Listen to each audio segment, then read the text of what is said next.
Well, good afternoon, everyone. Welcome to the Black Doctoral Network's workshop series. Last Tuesday, we began the series with Dr. Melody Williams, sharing with us networking and sisterhood, keys to building a supportive professional community.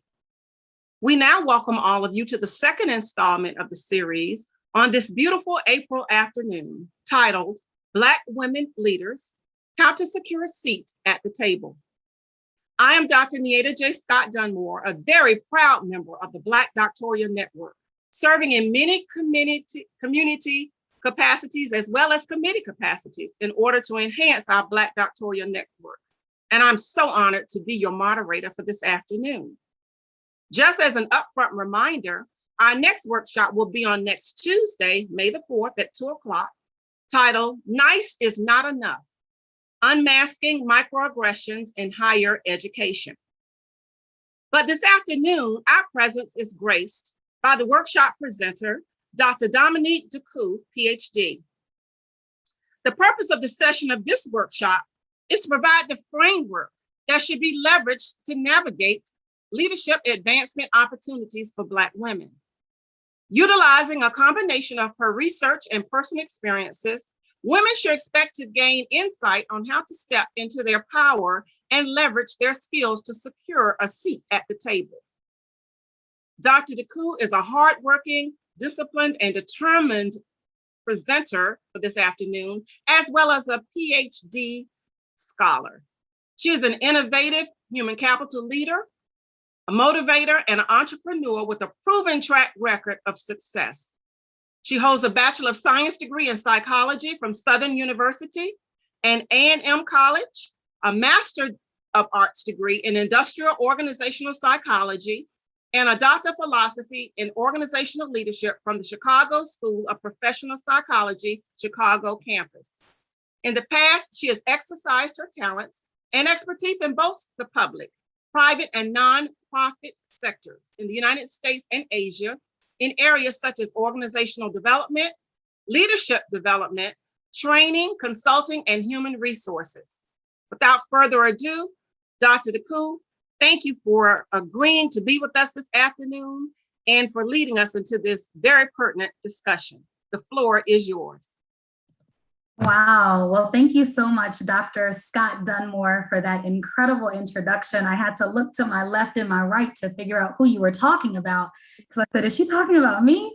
But no, I'm so grateful and so honored to be on this platform today with the Black Doctoral Network community. Welcome to fellow doctors, scholars, professionals alike. I am so excited that you all chose to join us for this second installment, a workshop titled Black Women Leaders, How to Secure Your Seat at the Table. We absolutely are going to get into today the nuts and bolts of what you have to do to be able to secure that seat. Many of us have many dreams, aspirations, goals, things that we want to accomplish in this lifetime.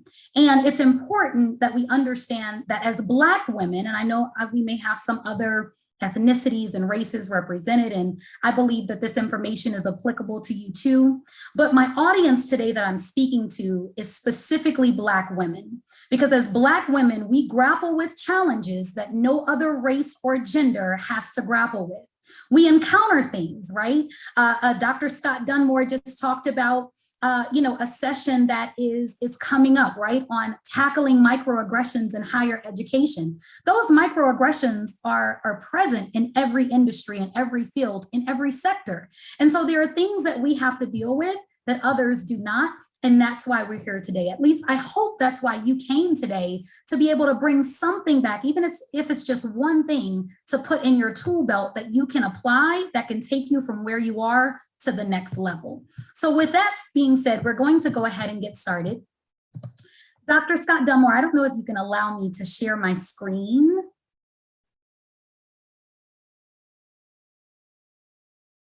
Just be a moment here.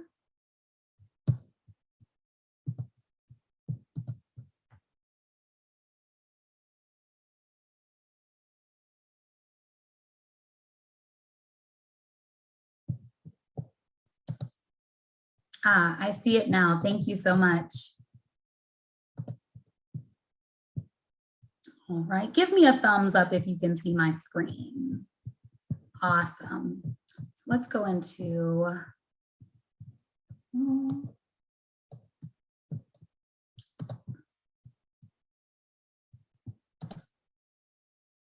all right, here we are. So I am excited to present to you all today. As Dr. Scott Dunmore shared, I have some experience working in human capital. A large amount of my research was actually focused towards Black women leaders specifically, and how they were able to achieve high levels of success. I'm talking about the individuals that you would associate with the C-suite of organization, you know, CEOs, chief talent officers, right? I looked at folks in both the private and the public sector across my research, and many things that I found were so many similarities, regardless of industry, regardless of background, regardless of socioeconomic status, that Black women had to deal with as they were aspiring to high levels of leadership. So today, my objective is for you not only to leave with, you know, at least one thing that you can take and apply to your own career, but also the following objectives. So you may be looking at my screen and like, what is HTSASATT? Is she speaking in tongues? No, we're not going spiritual today, right? Shout out to all of my Kojic folks on. But really, that is just a shortened way of saying how to secure a seat at the table, right? Instead of writing all of that out multiple times. And so one of the objectives today is for you to be able to list the 7 strategies for securing management and leadership positions. We're going to talk about 7 strategies that I myself and other individuals and professionals, Black women who have won at high levels, have employed on their ascension to leadership positions, right?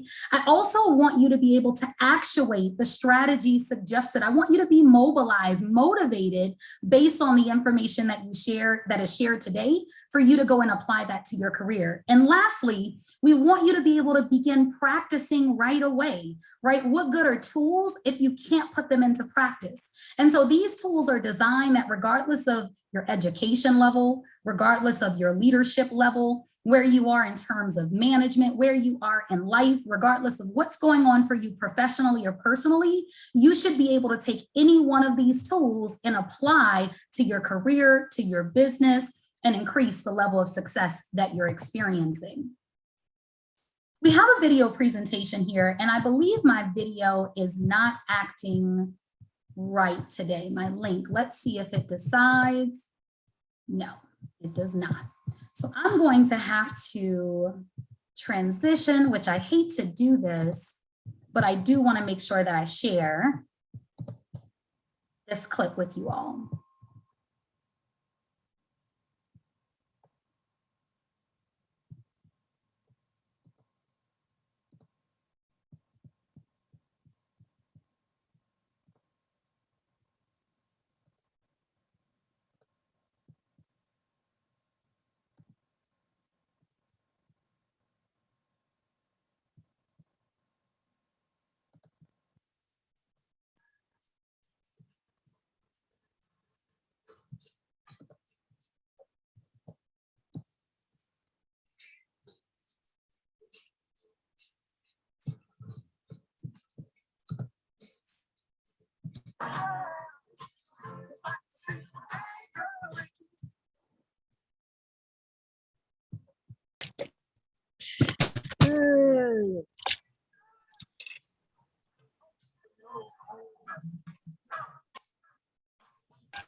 Don't you all just love it when technology works exactly how we plan it to?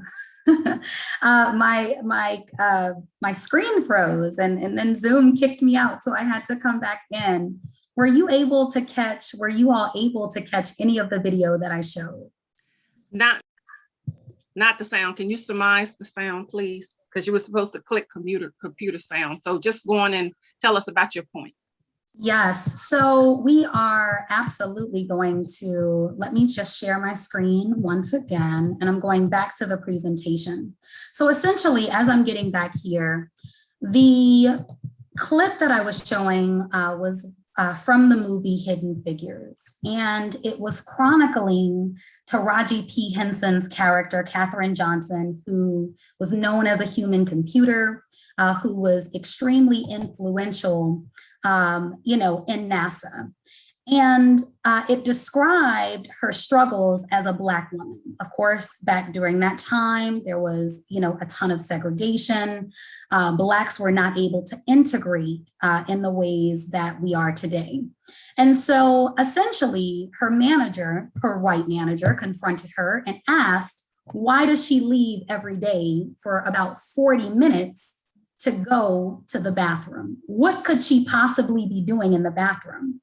And in the scene that I was going to show, it was displaying her explaining to her white manager, which was, enacted by Kevin Costner, where he was saying, well, why is this? And she shared with him, well, are you aware that there is no bathroom near me? There's actually, the closest bathroom to me is a half a mile away. And so you all may be scratching your heads and saying, well, what does that have to do with today? I want you all to know that today, even though, Jim Crow is supposed to be far behind us, right? Segregation, that Black people in general still have a lot of the same issues. Back then, it was more overt. Today, it is more covert. And so I wanted to kick us off with the feeling that her character felt about being treated differently. And I think anyone that's here today, especially if you're a Black woman, you may have had some experiences of being treated differently based on either the color of your skin, based on your gender, or the intersection of both. I want to open it up just for a few minutes here for folks to come off of mute to share, or if you would like to share, what are some challenges that you currently face in the workplace today? Feel free to unmute yourself.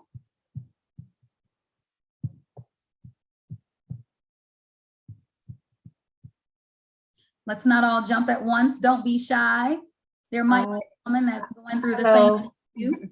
Hi. My name is Shani. A short experience that I can share. I'm not currently with them anymore, but when I was working for New York City Transit, being in a male predominantly type environment, it wasn't maybe racism as far as color, but it was as far against a woman. There's certain things that I was experiencing or health issues that I was going through. And when I went to the union for help, and they were supposed to be helping me, they didn't help me, but yet a male came along after my situation. And I can't really compare because everybody's situation is what it is, but they had a situation and right away they got another position. They were put in a position to help them, although they had an issue. You know, they found something for them. Whereas me, it was like, oh, we don't have anything for you. I'm still fighting them today. So it's definitely a very frustrating thing that as a woman, sometimes you're looked upon. And I did a lot for the company and helped, you know, whenever things needed to be done, especially with the union, but to be looked upon as, you know, oh, we're going to help you. And I was left sitting there like, where I'm not, you know, I'm not working for them anymore because I was out for too long due to my health issues and I'm not there anymore. So I have to find other ways to maintain, but it's not fair. Whereas a gentleman came along and he got a job. He still has a job. I don't. So it's definitely something that is sad, especially when you work in a male predominant environment today. Yeah, for sure. Thank you so much for coming off mute to share, Shani, and you know, just having that courage. And you're right, there are many instances where Black women or women in general are treated differently than men, right? The standard still is white male. That is the preference in the country that we live in this world. And so that is a tough situation when you have to stand by and watch someone that has the same set of circumstances as you receive preferential treatment just because of their gender. Thank you so much. Whitlock had her hand up next to Dr. DeCoo. Go ahead, Dr. Whitlock. Thank you. My name is Tybee, and man, this is a loaded, powerful question here. I would even just share two challenges with last two employment situations. One in higher education at a major university center in Texas. The challenge was actually with Black women in leadership, surprisingly. You know, as a newbie coming on board in a leadership position at a university, there were two Black females in positions of vice presidency. And without even knowing me or acknowledging anything, I mean, they had this position for several years before I'd gone there, but I was never invited to lunch, you know, found out, you know, from my white female supervisor that, you know, they had made comments about me, and I'm just like, why do we hurt each other? I don't understand that. And in last position, it was a city position. It was it was a female, but this time a white female, and it was more so being intimidated by my education and my experience, and it was wanting to suppress my voice. and anything that I did, I was not permitted to speak and, taking credit for my work. So those are two big challenges that I just wanted to share. Wow, thank And you. Dr. DeCool, we have another, Dr. Harrison, and Yeah. then we'll move on. Yeah, one moment. I was just going to acknowledge Dr. Whitlock's comment, because I do believe, at least in my research, one of the things that came out when I was researching Black women leaders is this crabs in a barrel mentality, right? That you feel away, you feel inferior, you feel threatened by another Black woman who comes along, who may be educated, who may be knowledgeable, who may have a different set of strengths and skill sets than you do. And that is a major, major issue that Black women have to face. And so I like that you're mentioning that. And I wanted to pause here because, can you hear me? Yes, we can hear you. I wanted to pause here because although, a lot of times we talk about the microaggressions that we face from our white counterparts, there are also things that we face from women who look just like you and I. And that is an issue. So thank you so much for sharing. Go ahead, Dr. Harrison. Yeah, I'm going to try to make this short, but thank you for allowing me to have the floor. It's hard to believe, even though your question says right today, but I've been in state government since 1988 and here in Florida, and I've had that backlash from just being a high school graduate and being able to speak my mind created a lot of issues. But once I started just my AA degree, I started getting the pushback from female managers and comments about, why are you doing this? You're an old lady, you need to go sit down somewhere. My Black counterparts, and oh my God, you're going to create so many problems for yourself. I had a young lady with a master's degree. I'd been vetted for a position for a whole month. For a position that was around $35,000. And what they did was, I went from one part of the agency I was working for from being just a worker to a manager.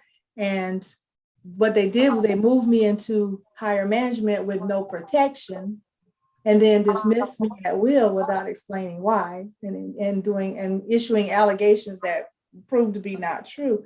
But the young lady, Black lady, said to me, "What did you do to those people? Why didn't you keep your head down? Because you created all of this, you brought all these problems to yourself by being seen." And that was difficult. I had to end that conversation because what I was asking her was how to transition my skill set. I was ABD, public health, how to transition my state government into federal government. And that was her comment to me.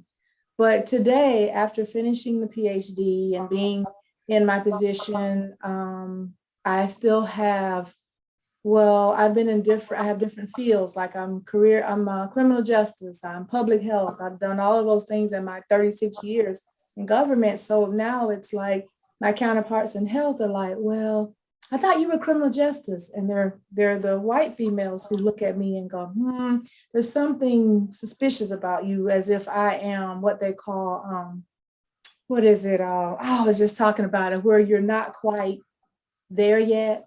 And they're still trying to figure out who you are, even though you know who you are. So I'm going to end it there. But at the end of the day, we're all going to face it no matter what, because we are smart women. And we've broken the glass ceiling in some areas, but there's just so much more to go. And I add that all the men, white, Black, purple, or green, that have been in my corner throughout these years, watching me transform and grow and get educated and all of that, they've been there. I've had to push back from the women of all minorities, which is really interesting. Thank you. That is very interesting. And I'm going to talk about that in a little bit, Dr. Harrison. So thank you so much for sharing that. Dr. Scott Dunmore, did we have one other comment? I want to make sure that I don't miss anyone. Okay. There are some things in the chat. Two, I know, I didn't see another hand raised, but we're just kind of like, I know I'm replying in the chat. So why Okay. don't you continue and then we'll come back to what's in the chat. How about that? Sounds good. And we will leave some time at the very end for questions, hopefully, despite the technical difficulties. Yes. I appreciate everyone who came off of mute and shared, because for all of those who were not able to share because of our time constraints, or maybe because you just, weren't open to doing so, I hope you could identify with something that someone said, because it's a testament to the importance of having this conversation, of continuing the conversation, because you have to know that you're not alone, right? You have to know that any woman that you see at any level of an organization, specifically at a high level in an organization, at a senior level leadership position, that they had to fight tooth and nail to get there. And not physically, but here, right? Mentally. And so it's important today that you pay close attention. I do encourage you all to take notes during our time today, just so that you are able to remember some of the things that we'll discuss today. So as I mentioned in my introduction, we are going to discuss the 7 strategies to securing a seat at the table. And we're going to jump right in with strategy number 1, it's goal setting. You absolutely have to have a goal. There's no question about it. Have you ever noticed that, women who become successful tend to continue to be successful, continue to procure opportunities? And on the other hand, have you ever noticed, and this goes for women and men, because goals, it's not gender specific. Everyone needs to set goals.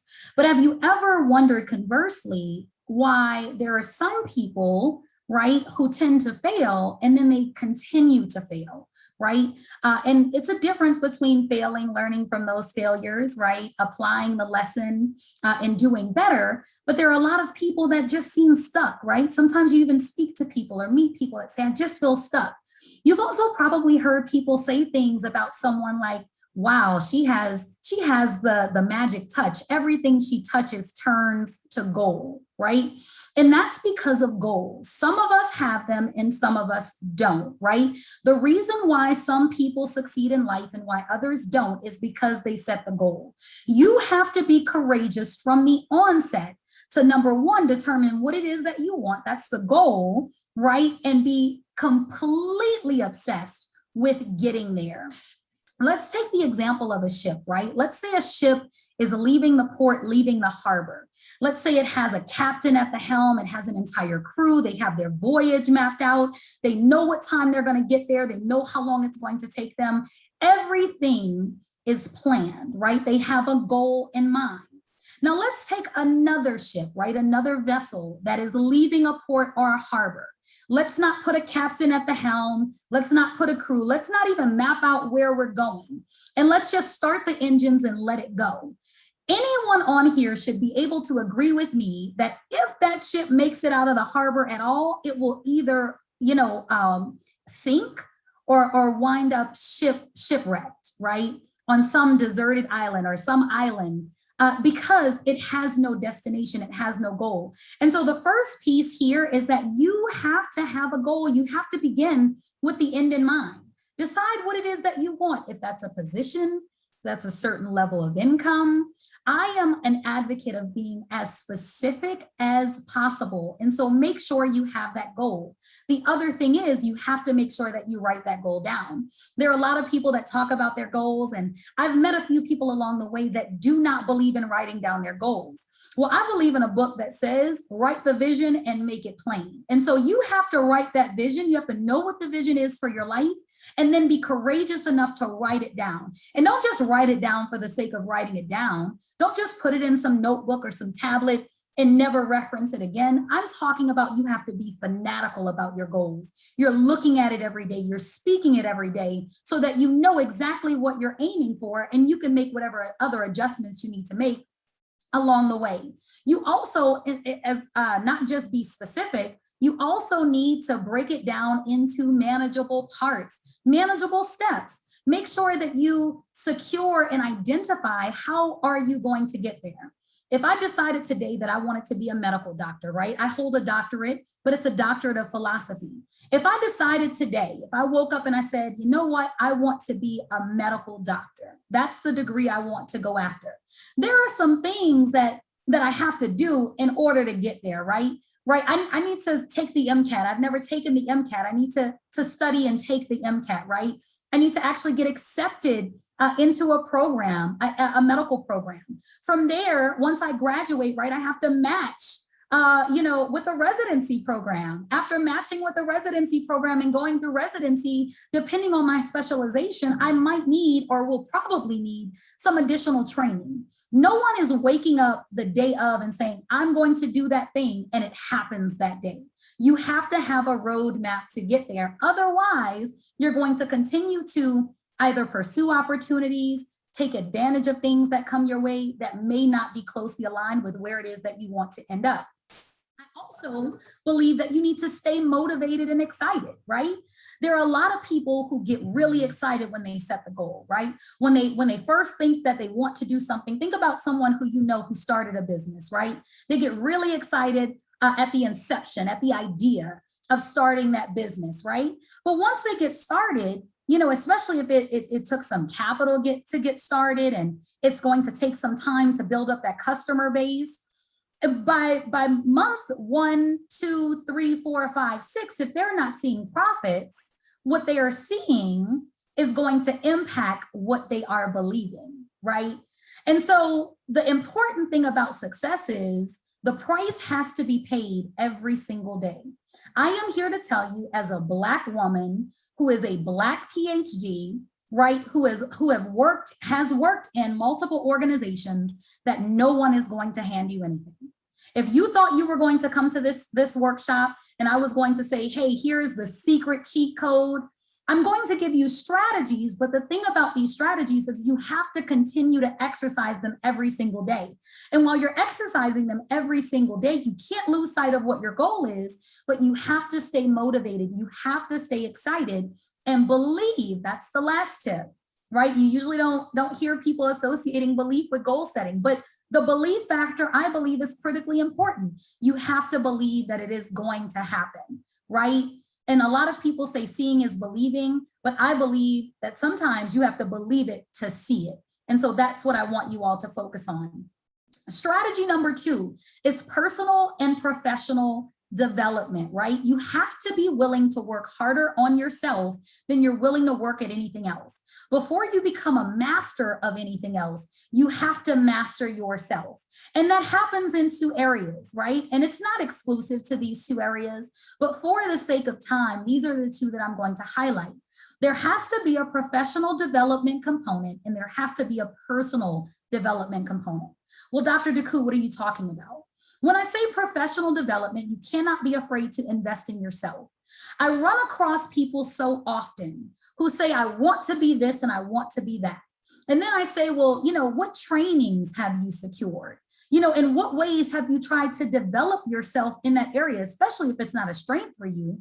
In what ways have you developed yourself in that area? And sometimes I say, well, I haven't, because maybe it's too expensive. Maybe I just can't budget for that right now. I'm here to tell you that any person who has become successful, and by the way, to define success, my definition of success is the progressive realization of a worthy ideal, right? So it is specific to you. There is not a one size fits all definition of success. It is based on what you define as success for you. And so with that, you have to be willing to develop yourself, to grow yourself. Any person that is a success has done this, has invested probably tens of thousands of dollars in training to expand their skill set. Training, right, to expand their knowledge. So you have to be willing to do that. Be willing to attend conferences, professional conferences in your field, in your industry. You always want to stay in the know. Look for professional organizations to join. Believe it or not, some of the organizations that I joined, I spent about 8 years living in Chicago, and some of those folks that I met through those networks, I am still connected with today, even though I no longer reside in Chicago. It's really important, right? To network with others in your field. And one way to do that is joining professional organizations. Also make strategic career moves.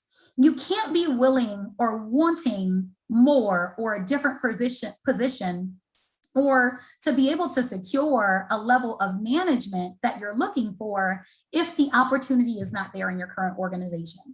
If you have a manager that is really effective and does not plan on leaving and it plans on retiring in 20 years and your trajectory for yourself is to have that exact position in 5 years, you may want to start carving out a roadmap, right? Sketching that out of how that looks for you to transition, because you cannot be afraid to leave and go somewhere else. And the great thing about that is, guess what? It expands your network. You're able to meet other people and hopefully expand your skill set.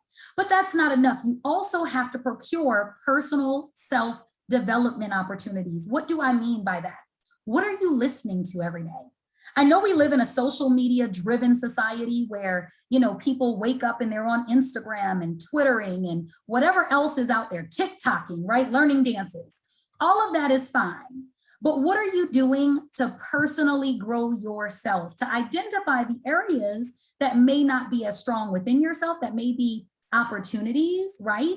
And so setting growth goals and seeking out knowledge, information that will enhance that, right? Through audios and videos, right? There's just so much free information also on the internet, on YouTube. Wake up and be inspired by something, but definitely identify those areas where you have opportunities and seek out information in that area, right? And this can be spiritual, this can be mental, this can be relational. Wherever I would say wherever you identify that is your weakest area, that is where you begin to build first. Also, make sure you're completing assessments, right? There are a ton of free assessments available online, personality assessments, strength finders. Go ahead in your leisure time and utilize some of those assessments to tell you more about you. It's important for development, for self-development, for you to first become self-aware. So all of us have blind spots. Many of us know what our strengths are. Many of us know what our weaknesses are, but some of us have blind spots, and those assessments can assist you in identifying those areas. Strategy number 3, you have to have a positive self-image. How you see yourself is how other people are going to see you. So let's begin with confidence, right? There are many people, not specific to gender, that lack confidence in themselves. Sometimes it's the result of what they were told when they were younger, right? They're still dealing with those negative conversations. Sometimes people are lacking confidence because of a experience that they had in the workplace, right? Where maybe someone demeaned their skill set or their knowledge or their abilities. Regardless of where you are, you have to begin to build that level of confidence. You have to exercise it almost like a muscle. Keep in mind that Black women in general, at least many Black women that I've spoken to, deal with imposter syndrome.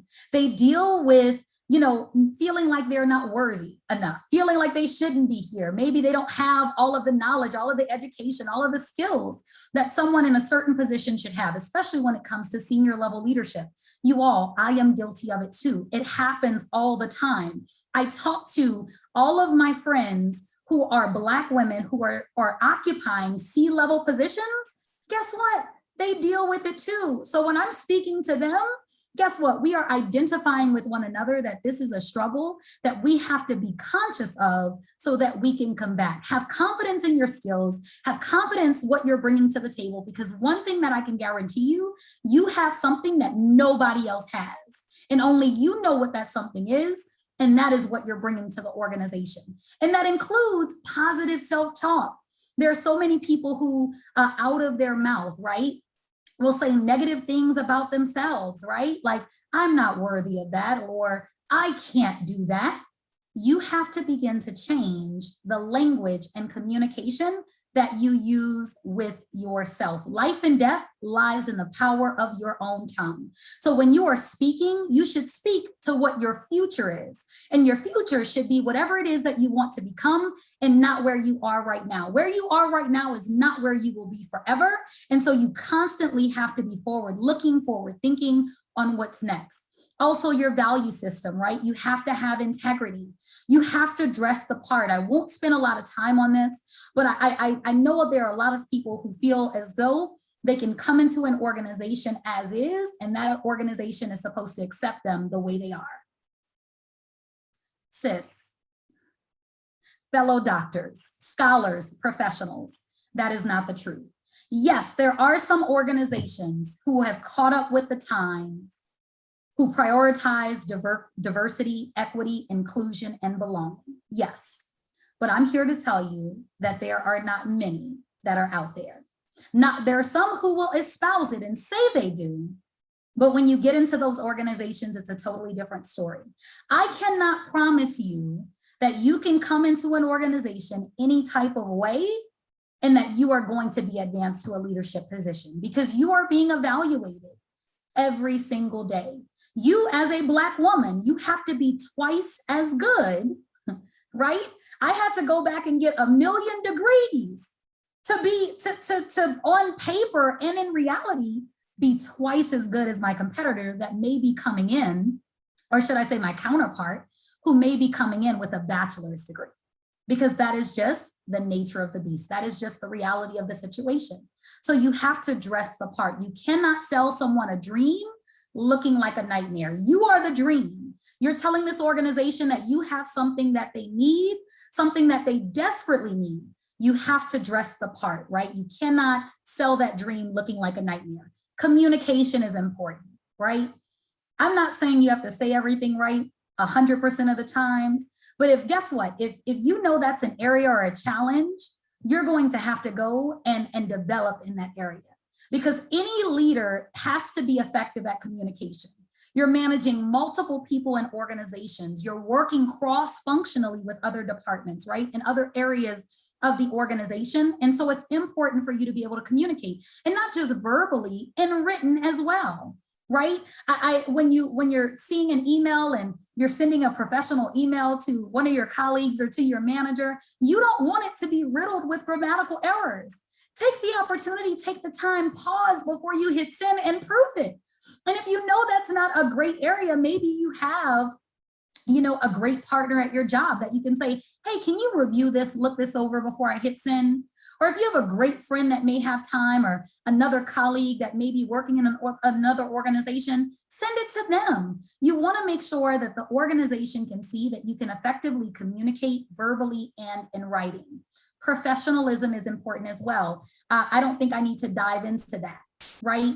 Also lean on your strengths. I shared this earlier. Make sure that you are highlighting those things. No one is going to be great at 100% of the things, but the things that you are great at, those strengths that you identify, either through assessments or things that you know or people have told you, or maybe previous evaluations you've had in other positions, lean on those areas and highlight them and make that the focal point for the organization. Strategy number 4 is resilience, right? We hear this term being thrown around all the time. And really what resilience is that you have to be able to recover quickly from perceived failures. And I say perceived because it is based on your perception. I believe it was William Shakespeare who said, there is no right or wrong, but thinking makes it so.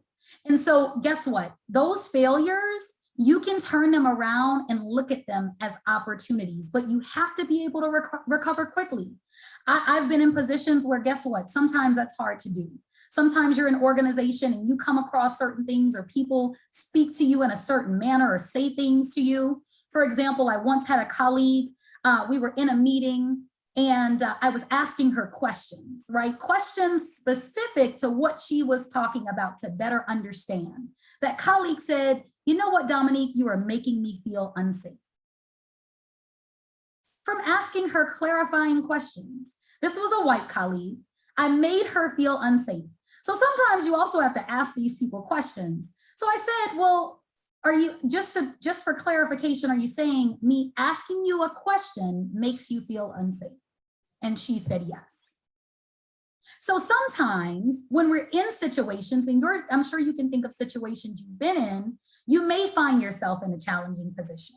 You're not going to win 100% of the battles that you're fighting, and all of the battles are not for you to win, but you have to be able to bounce back, right? Resilience is really having that elasticity, like a rubber band. And for Black women, unfortunately, we are stretched and stretched and stretched, and sometimes it breaks, right? But we have to be able to repair ourselves. We have to be able to get back on our game, because you don't have any other choice. For me, I don't have any other alternative but to win. That is the only idea that I'm able to entertain. And if the same is true for you, then you have to be able to bounce back quickly, but also know that you're going to be tested. Know that you have to have a certain level of mental toughness when you're navigating in organizations and also in academia as well. You're not excluded, especially if you're a Black person attending a predominantly white college or university. You're going to have to deal with it too.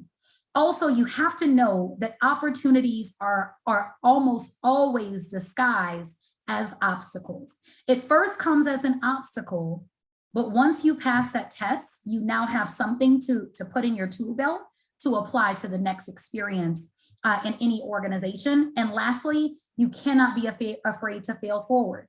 What does failing forward mean, Dr. Deku? It means you can fail or have that perceived failure, but you have to pick yourself up. You have to dust yourself off and keep moving. It's okay to fail as long as you're failing forward. All of us on this line today, on this Zoom, I assume has failed in one way or another at something, right? I lost a track meet when I was in high school. I failed at that, I lost, right? So we've all had failures. It's about how you recover from those failures that matters most. Strategy number 5, and this is sponsorship.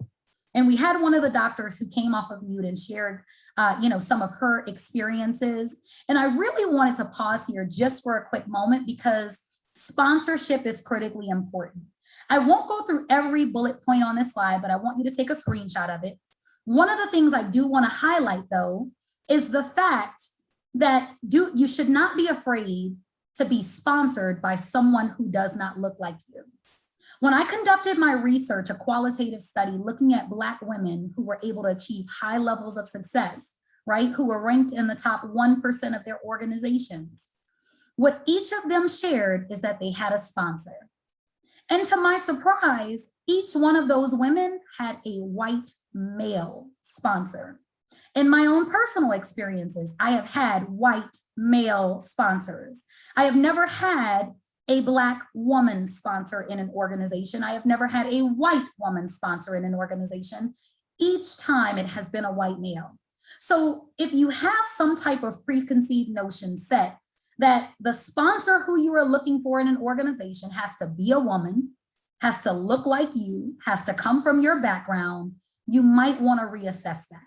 Because what I have found time and time again is that sometimes white males are bigger champions for us than any other race or gender. Strategy number 6 is accountability, right?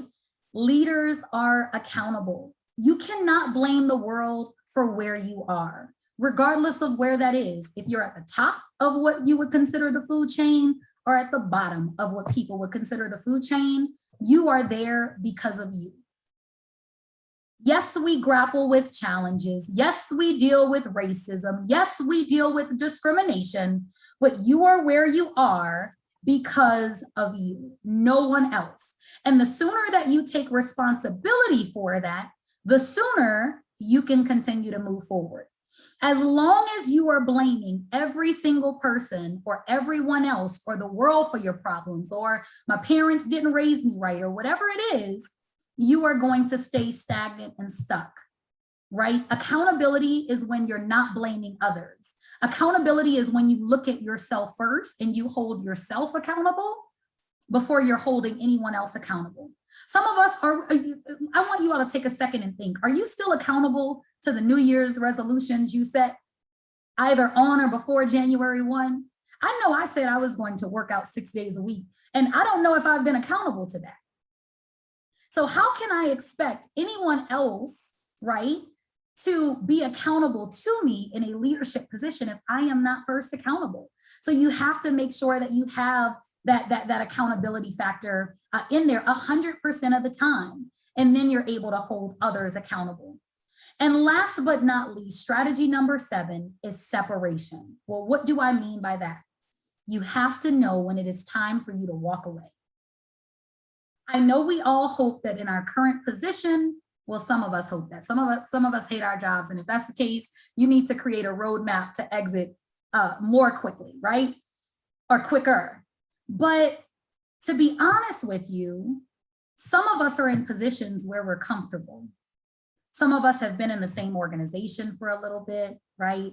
We've gotten used to it. It's probably not perfect, but we know where they're coming from, right? There are no surprises there, not too many.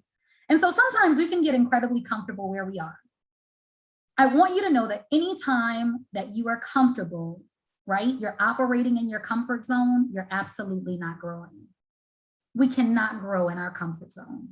Sometimes we have to be able to move, we have to be able to shift, we have to go elsewhere, especially if you're in an organization that doesn't appreciate what you bring to the table, especially if you're in an organization that won't pay you, right? Pay you what you're worth.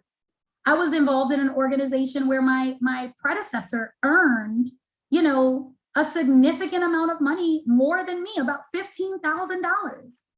She had a bachelor's degree.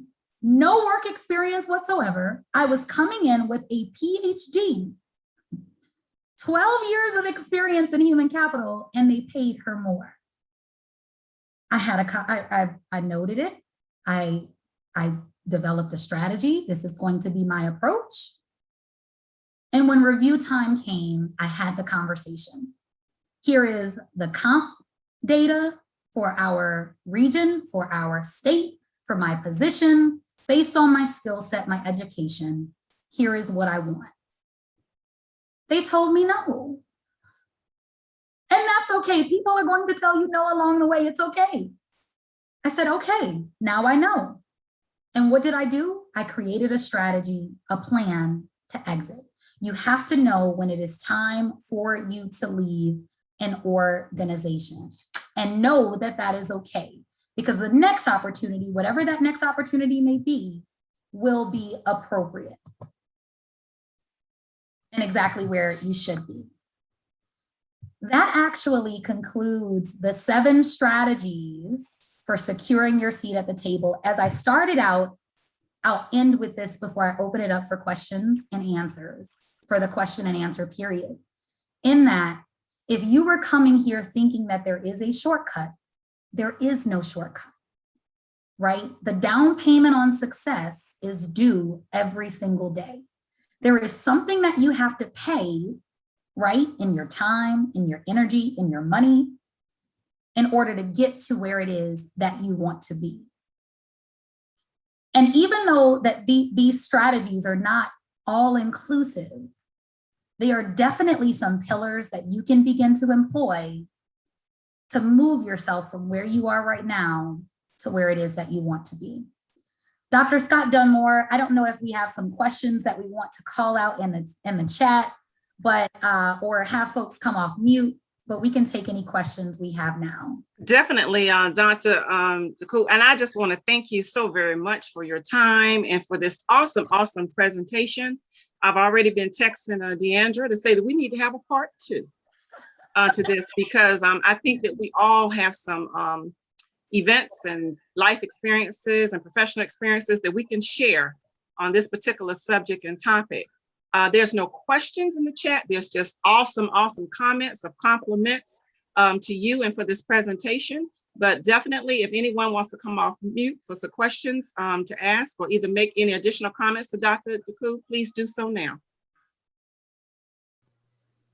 Hi, this is Dr. Braxton. This was such a meaningful presentation. I'm actually getting ready to retire, but I do reach back, to help young men and women that are coming forward. And I think you made some excellent point. One of the things I wanted to ask was, people are so comfortable, when you said that you gathered all the data, once you recognized that they were not paying you, or, how do you wait until like your next sort of evaluation, or did you have a point in time when you said, I just want to call a meeting and discuss this with you? You didn't let time kind of grow. How would you encourage anyone to do that, to call a special meeting to get that addressed about, whether it's pay, office space, any number of things that someone else may have other than what you have. But great presentation. Thank you. Thank you so much, Dr. Braxton, for that question and for that feedback. I am appreciative of it. To answer your question, in my role, so I work in human capital. I sit over a human resources department. In that particular position, I also sat over human resources. So if you are going to underpay anyone, do not underpay your HR or your finance folks, because we see all of the data, right? And so when I was coming into the organization, one of my first projects was reporting out for the entire organization to the state. And a part of that demographic information that we had to submit was salaries. So that's how I came across it. I wasn't looking for it. When I came across it, I had already, before coming into the position, negotiated my salary. So I had already negotiated about $10,000 more than what they offered me. So imagine being paid, if I hadn't negotiated, being paid $25,000 less than my predecessor, right? And so I negotiated because I had a number in my head, and that is what I needed to earn. So I didn't feel the push immediately to say something. Now, I was tempted, but I said, you know what? I'm comfortable where I'm at because I did negotiate what I wanted. However, when it comes time for my next evaluation, which was going to be, about 11 months out, that is when I'll bring it up. And so that's when I did. When we had, our conversation, when I had my annual review, I laid all of my cards on the table. And so on both fronts, one, when you're coming into an organization, I want women to know that is your best opportunity to negotiate. Not saying that you can't negotiate while you're in, because I've done that as well. But before you come, have your number, and if you fall below that number, unless you're just in this position of desperation, which hopefully you're not, don't be afraid to walk away. The worst thing that they can say is no. And even when I got to my evaluation, when I asked for additional money, compensation, I wasn't afraid to walk away when they said no. They actually did increase my salary, but not to where I needed it to be. Right. And there is no way that you can justify paying a woman who doesn't have any experience at all in a bachelor's degree, a white woman, $15,000 more. And so with that, that's when I chose to have that conversation. You have to look at what your situation is. Right.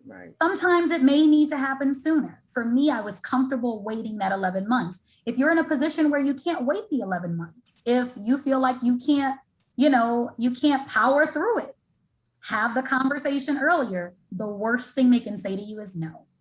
And if they say no, that lets you know exactly where you stand with that organization and how you need to plan or plot your next move. I hope that answered your question, Dr. Braxton. Thank you so much. It's timing. Everything is timing, and you're right. If you're comfortable and you can hang in there until your next one, it was just interesting. Yeah, it is timing. Thank you so much for that response. Yeah, you're welcome. Thank you for your question. Dr. DeCou, I have a question from Shania. Her background is a little bit noisy. Oh, yeah, and go she ahead. wanted to ask is if mentors and sponsors are different, and how do you know which one is best for you? That is a great question, Dr. Shania. To be honest with you, both are necessary, right? I didn't share that in my presentation in a bullet point format, but both are essential. Your mentors are invested into whatever your vision is, right? So a mentor can be anyone, right? It could be someone who attends your church. It could be a local community leader. It could be anyone, right? That can serve as a mentor, that is also championing your goals. you need that, right? I have a mentor, but then sponsorship is different because sponsorship is very specific to the organization that you are in. Most of the women that I've spoken to, all of them actually, who are in C-level positions or above as Black women, they had someone within their organization sponsor them.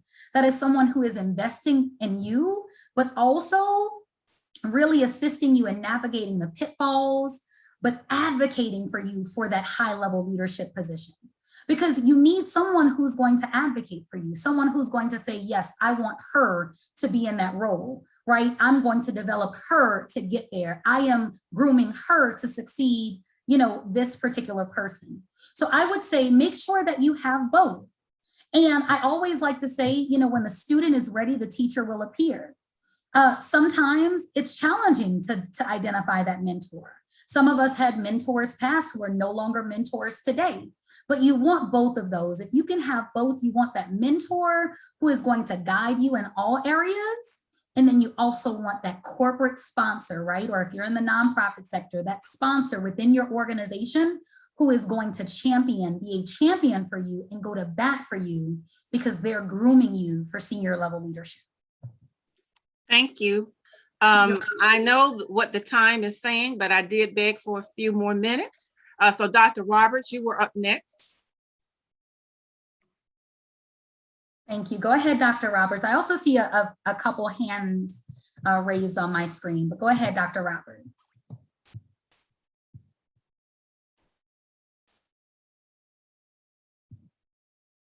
You're on mute, Dr. Roberts. Okay, If you're talking. thank you. Okay. I really didn't have a question at this point, but I will comment that this was a very meaningful workshop, and I'm so glad that I attended it.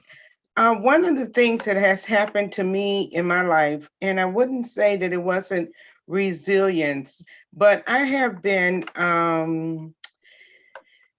discriminated against in many organizations. As a matter of fact, 3.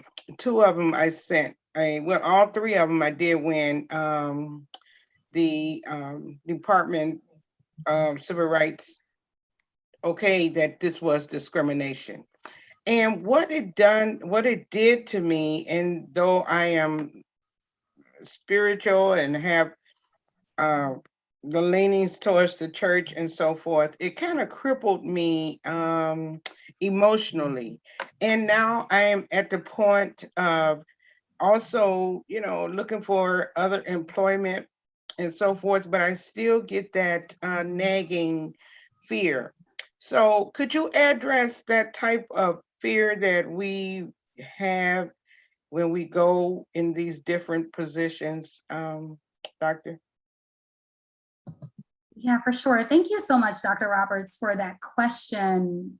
What I would say is you absolutely will have to deal with a level of discrimination. You absolutely will have to, you just will. There's no way around it, right? I think Right. so what I would say, and this is, my HR hat kicking in, is that you also, number one, need to make sure that you're documenting everything, right? You're documenting Yes. whatever experiences that you're having, any exchanges, especially if you're in that situation. Like, let's say you're internal to an organization and you're dealing with that discrimination, you want to make sure that you're documenting it every step of the way. One thing that is constantly brought up when I attend legal conferences for HR is how many people actually file claims, right, per year to the EEOC. I think outside of that, there are way more who do not. So you have to make sure that you have all of your ducks in a row, that you're dotting your I's, you're crossing your T's, because if you're dealing with that situation, it may be something that you're going to have to escalate up to either your HR department, hopefully it's not coming from, a manager in an organization, but if that's the case, you may have to escalate that up. And what I would say is, if you're dealing with that and you go through all of the proper channels to be able to report it, and after that, there's still not a resolution to it, that should let you know that the organization that you are with is not a champion for change. They're not a champion for DEI. Right, and that I have experienced. So I'm saying I'm at the point of seeking other employment, getting my plan and all of my assets and so forth in order. But I still have that nagging fear. So addressing that fear, where you go, what resources do you know of that can help me to channel that? Dr. positively? DeCoop, Dr. Harrison said that she thinks she can help a little bit on that too. Dr. Harrison, would you like to jump into as well? Yes, so Dr. Roberts, I'm gonna apologize up front because I don't mean any disrespect, and thank y'all for letting me step in. Absolutely. That moment when I said that I was ABD and vetted for a month, and then I was dismissed from my position, they set me up for failure because I was redirected from other positions and other agencies. But here they're so connected, and right now we're dealing with resilience and racism. And I'm a resilience catalyst trainee right now, and I've had to express this to the team about this. But what they did was they systematically put me in a position where I could not fight them when they dismissed me at will. Right. It devastated me because I hadn't done anything, and I had given my service to the state of Florida for over 20 something plus years. So I'm going to tell you that I have a Black female counselor who is also a PhD. She's a mentor. She started out as a counselor, but she asked permission to be both for me. It has done wonders for me. It took me, I'm gonna tell you, it didn't take me a few months. It took me a couple of years to get to the point. And even the agency that did that to me, I now work for them again. And so it's like, she was like terrified, "Are you gonna do this?" But I said, believe that it's in God's order. God has directed me. So the people that shut me down and shut me out have to see me now every day. To the point that one of the ladies walks out the building. When she sees me walk into a room, she exits the building because she was a part of that. But you have to understand, God is ordering your steps, and there is something He has out there for you. I'm not trying to be religious or anything, I promise you. But there's a door that was closed. There's a bigger door to be open and a better opportunity, even in your retirement. And it may be that He just saved your life. So these people didn't take your life, or the enemy didn't take your life and snuff you out in enough time to get you on the path that you need to be on. I'm sorry I digress, but I'm telling you that's where my spirit led me to speak. So please don't nobody take it the wrong way. Well, ladies, I did put something in the chat. Thank you, Dr. Roberts and Dr. Harrison. I do have a hard stop at 4:15, but please, Dr. DeCoop, could you please put your information in the chat as to how you can be contacted? Yes, absolutely. Thank you all for those comments, and also thank you, Dr. Harrison, for being obedient to the Spirit and sharing that, because it's important. And I definitely understand where Dr. Roberts is coming from. There is that fear when you're trying to make that shift, and it goes back to that comfort zone that I talked about earlier. And I don't know if I have any specific resources or tools, but I would say get around some very trusted confidants. If you have other women in your circle, get around those folks, talk to them about the opportunity, weigh out the pros and cons. Sometimes the fear of what we don't know will hold us back, right? But sometimes also what we don't know can hurt us. And so there is no, kind of one solution for making that jump. You just have to be courageous to make it. And, one of the things that I was considering when I took this position and I decided to leave my last role and move to North Carolina. I have no family, no friends here. I didn't know anyone. And I almost had a little breakdown. I was like, wait, am I going to take this job? I didn't went all the way through the process. These folks looking like they want to hire me. Am I going to take it? And then fear set in, and I had like literally a breakdown where I started crying. And I said, well, Dominique, what's the issue? You moved to Chicago when you were 21 and you had no fear. You knew no one there.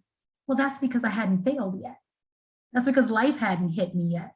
That's because I hadn't dealt with racism in academia yet. That's because so many things.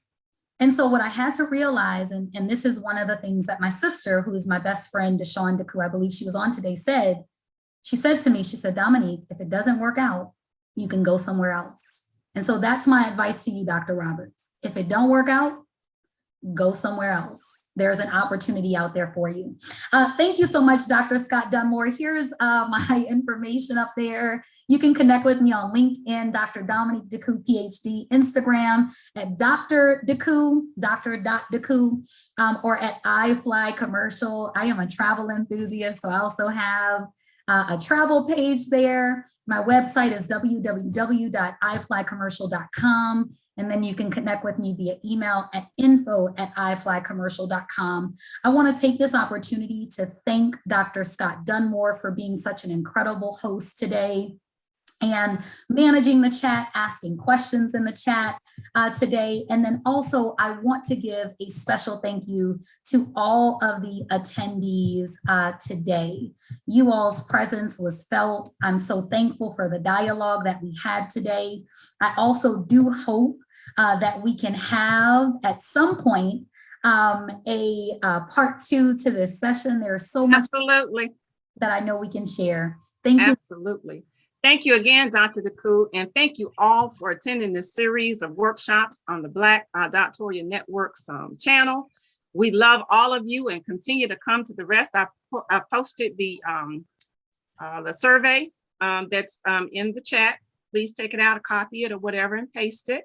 And also the next upcoming event and workshop. But Dr. DeCou, I'm getting ready to write a dissertation on part 2. And I will do that immediately right now. Thank you for everybody talking up and speaking and your comments.